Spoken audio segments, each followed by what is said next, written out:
Hello दोस्तों, तो आज का हमारा चैप्टर एक ऐसे वुमेन के बारे में है जिन्होंने माउंट एवरेस्ट को 2 बार क्लाइंब किया था और वो ऐसा करने वाली पूरे वर्ल्ड की एक ही महिला है।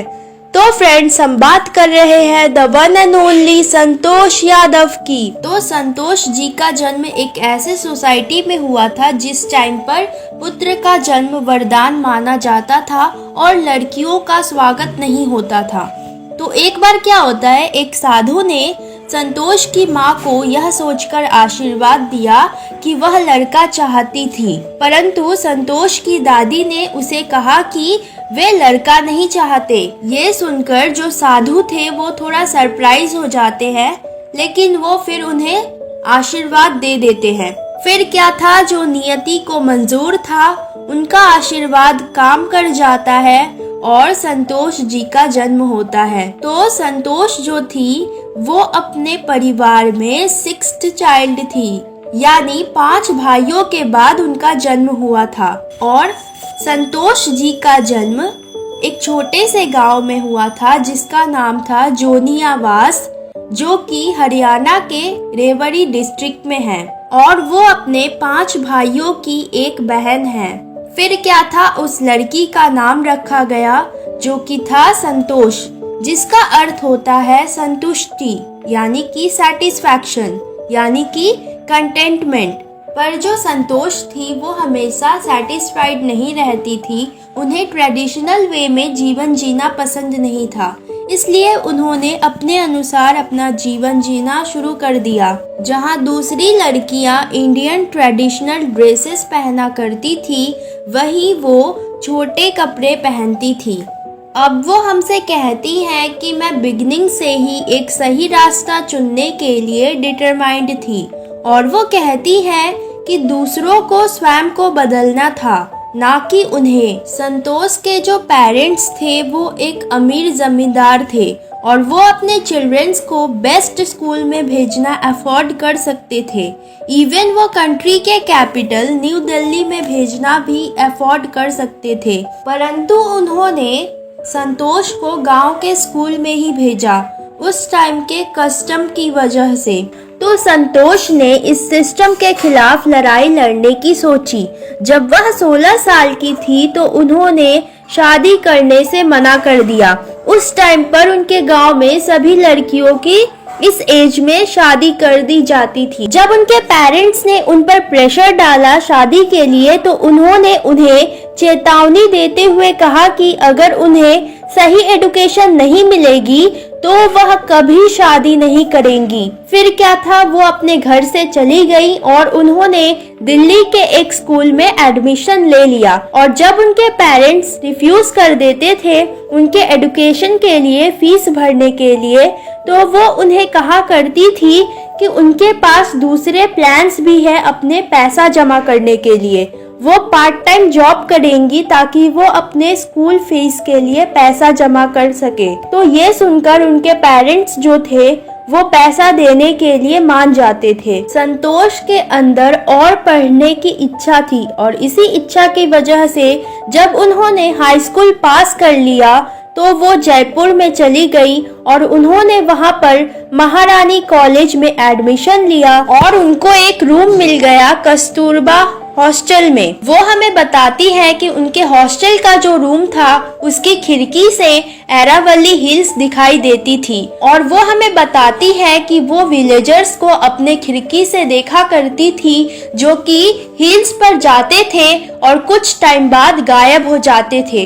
एक दिन उन्होंने खुद इसे चेक करने का निश्चय किया और जब वो वहाँ पर जाती है तो उन्हें कोई नहीं मिलता सिवाय कुछ माउंटेनियर्स के।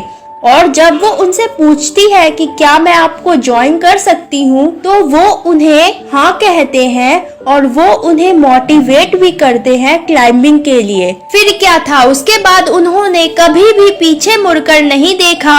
उन्होंने कुछ पैसे बचाए और फिर उन्होंने Uttarkashi Nehru institute of mountaineering में अपना एडमिशन करवाया। जयपुर में उनका कॉलेज का सेमेस्टर खत्म होने का टाइम अप्रैल तक था, लेकिन वो 19 मई को खत्म हुआ और उन्हें उत्तरकाशी में 21 को जाना था। इसलिए वो अपने घर वापस नहीं जाती है और वो सीधा ट्रेनिंग के लिए निकल जाती है। उन्हें अपने फादर को एक एपोलॉजी यानी कि सॉरी लेटर लिखना था कि उन्होंने उनके परमिशन के बिना ही अपने आप को उत्तरकाशी में एडमिशन दिलवा लिया था, इसलिए उन्हें अपने फादर को एक सॉरी लेटर भी लिखना था। संतोष जो है वो हर साल अभियान पर जाती थी और उनका जो क्लाइंबिंग का स्किल्स था वो बहुत अच्छा होने लगा। उन्होंने खुद को ठंड और ऊंचाइयों के खिलाफ बहुत अच्छे से तैयार किया। उनमें आयरन की तरह मजबूत इच्छा थी, वो डिटरमाइंड थी, उनमें सहनशीलता थी या मेंटली भी बहुत ज्यादा ही टफ थी और वो हमेशा खुद को बेहतर बनाने की कोशिश करती थी। She proved herself repeatedly. उनकी मेहनत का फल उनकी सिंसियरिटी ने रंग लाया 1992 में और इस टाइम के ठीक 4 साल पहले उन्होंने थोड़ा डरते डरते एरावली माउंटेनियर्स से पूछा था कि क्या वो उन्हें ज्वाइन कर सकती है और इसके ठीक 4 साल बाद यानी 1992 में उनकी मेहनत, उनकी सिंसियरिटी रंग लाई और वो 20 साल की उम्र में संतोष यादव ने माउंट एवरेस्ट को क्लाइंब किया, becoming the youngest women in the world to achieve the feat, यानी कि वो पूरे वर्ल्ड में ऐसा करने वाली यंगेस्ट वुमेन थी। उनकी जो क्लाइंबिंग स्किल्स थी, उनकी जो फिजिकल फिटनेस था और मेंटल स्ट्रेंथ था, उससे उनके सीनियर्स काफी इम्प्रेस्ड थे। लेकिन इसके अलावा वो सबके लिए कंसर्न रहती थी और वो सबके साथ मिलजुल कर काम करती थी। इसकी वजह से उन्होंने अपने सीनियर्स के दिल के अंदर एक स्पेशल जगह बना ली थी। 1992 के एवरेस्ट मिशन के दौरान संतोष यादव ने एक माउंटेनियर की खास सहायता की।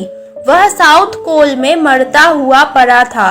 वह उसे बचा तो नहीं पाई, पर उन्होंने दूसरे माउंटेनियर जिसका नाम मोहन सिंह था, उसे उन्होंने बचाया। यदि वो उसके साथ अपना ऑक्सीजन नहीं बांटती तो वह मर जाता। 12 महीने में संतोष को इंडोनेपालिस वुमेन एक्सपीडिशन ने इनवाइट किया और वह इसकी सदस्य बन गई। तब उन्होंने एवरेस्ट को सेकेंड टाइम क्लाइंब किया और उन्होंने रिकॉर्ड बना दिया और इंडिया को एक यूनिक प्लेस मिल गई in the annuals of mountaineering. और उनकी इस अचीवमेंट को देखकर इंडियन गवर्नमेंट ने उन्हें इंडिया के हाईएस्ट अवार्ड्स में से एक पद्मश्री से सम्मानित किया। संतोष हमें अपनी फीलिंग्स के बारे में बताते हुए कहती है, जब वो टॉप ऑफ द वर्ल्ड में थी यानी संसार की चोटी पर थी, वो कहती है कि उन्हें इस मोमेंट को समझने में थोड़ा टाइम लगा।